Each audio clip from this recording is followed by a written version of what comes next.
Hello! ఈరోజు అయితే గారెలు తినాలనిపించింది.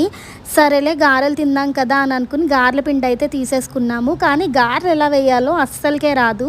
అయితే యూట్యూబ్ హ్యాక్ అయితే చూసాము. ఇలా స్టెయినర్ మీద గారెల పిండి పెట్టేసుకునేస్తే గారెలు వస్తాయని చెప్పి ఇది హిట్టా ఫట్టా అనుకున్నాము. కానీ సీరియస్‌గా చెప్తున్నాను, ఇది నిజంగా చాలా బాగా కుదిరింది. అసలు మనం చేత్తో గారెలు వేసినా కూడా ఇంత రౌండ్‌గా ఇంత మంచిగా గారెలైతే రావేమో అని అనిపించింది. నిజంగా చాలా అయితే వచ్చింది.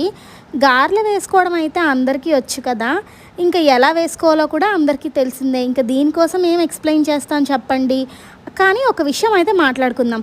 ఎప్పుడైనా మనము ఇంకొకరికి ఇబ్బంది పెట్టాలి అని అనుకుంటే వాళ్ళకి ఇబ్బంది పెట్టడం ఈజీయే. మీరు ఏదో ఒక రకంగా వాళ్ళకి ఇబ్బంది పెట్టేయొచ్చు.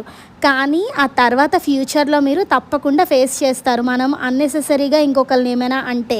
ఈరోజైతే గారెలు, కొబ్బరి చట్నీతో ఫినిష్ చేసేసాం. ఇంతే ఈ వ్లాగ్.